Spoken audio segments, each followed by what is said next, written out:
ಹಳೆಯ ಚಿನ್ನದ ಒಡವೆನ ಅಧಿಕ ಬೆಲೆಗೆ ಮಾರಬೇಕೆ? ಅಂದ್ರೆ ಆಟಿಕಾಗೆ ಕಾಲ್ ಮಾಡಿ 8880 ಅಟ್ಟಿಕಾ ಗೋಲ್ಡ್ ಕಂಪನಿ. ಮಲೆನಾಡಿನಲ್ಲಿ ಮುಂದುವರಿದ ಮಳೆಯ ಅಬ್ಬರ. ಗಾಳಿ ಮಳೆ ಭಾರೀ ಜೋರಾಗಿ ಮುಂದುವರೆದಿದೆ. ಕೊಪ್ಪ, ಶೃಂಗೇರಿ ತಾಲೂಕಿನಲ್ಲೂ ಕೂಡ ರಜೆ ಘೋಷಣೆ ಮಾಡಲಾಗಿದೆ. ಮಧ್ಯಾಹ್ನದ ಬಳಿಕ ಭಾರೀ ಮಳೆ ಹಿನ್ನೆಲೆ ಮುಂಜಾಗ್ರತಾ ಕ್ರಮವನ್ನು ತೆಗೆದುಕೊಂಡಿದ್ದಾರೆ. ಇತ್ತ ಹಾಸನದ ಸಕಲೇಶಪುರದಲ್ಲೂ ಕೂಡ ಶಾಲೆಗಳಿಗೆ ರಜೆ.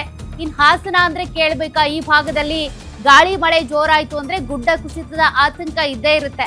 ಹೀಗಾಗಿ ಈ ಭಾಗದಲ್ಲೂ ಕೂಡ ಈಗಾಗಲೇ ಶಾಲೆಗಳಿಗೆ ರಜೆ ಘೋಷಣೆ ಮಾಡಲಾಗಿದೆ. ಇನ್ನು ಮಧ್ಯಾಹ್ನ ಆಯ್ತು ಅಂದ್ರೆ ಸಾಕು, ಮೋಡ ಕವಿದ ವಾತಾವರಣ, ತೀರಾ ಮಳೆ ಸುರಿಯುತ್ತೆ.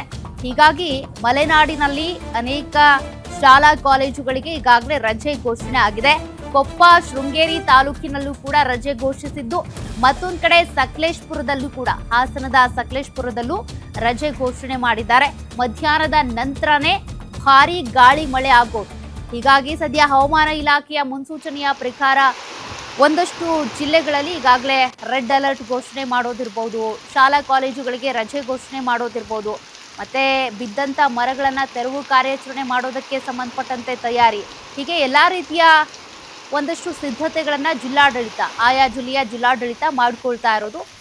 ಮಳೆ ಬರ್ತಾ ಇರೋದ್ರಿಂದ ರೈತರ ಮೊಗದಲ್ಲಿ ಏನು ಸಂತಸ ಇದೆ ನಿಜ, ಬಟ್ ಅದು ಅತಿವೃಷ್ಟಿ ಆಗ್ಬಿಟ್ರೆ ಬೆಳೆ ಹಾನಿ ಆಗುತ್ತೆ, ಬೆಳೆ ಬಿತ್ತನೆ ಮಾಡೋದಕ್ಕೂ ಆಗಲ್ಲ. ಹೀಗಾಗಿ ಮತ್ತೊಂದು ಆತಂಕವೂ ಕೂಡ ಇದ್ದೇ ಇದೆ. ಅದಕ್ಕೆ ಹೇಳೋದು ರೈತರ ಬದುಕು ಏನಿದೆ ಮಳೆಯೊಂದಿಗಿನ ಜೂಜಾಟ ಅಂತ. ಮಳೆ ಹೆಚ್ಚಾಗಿ ಬಂದರೂ ಕಷ್ಟ, ಮಳೆ ಬರದೇ ಇದ್ರೂ ಕಷ್ಟ. ಆ ಒಂದು ಸಂಕಷ್ಟದಲ್ಲಿ ಪ್ರತಿ ಬಾರಿಯೂ ಕೂಡ ರೈತರು ಇದ್ದೇ ಇರ್ತಾರೆ. ಸದ್ಯ ಮಳೆ ಯಥೇಚ್ಛವಾಗಿ ಆಗ್ತಾ ಇದೆ, ಬಿತ್ತನೆ ಮಾಡಬಹುದು ನಿಜ. ಪ್ರವಾಹ ಆಗ್ಬಿಟ್ರೆ ಮಾಡಿದ ಬಿತ್ತನೆ ಎಲ್ಲವೂ ಕೂಡ ವ್ಯರ್ಥ ಆಗ್ಬಿಡುತ್ತೆ. ಆ ಆತಂಕ ಕೂಡ ಈಗ ಇದೆ.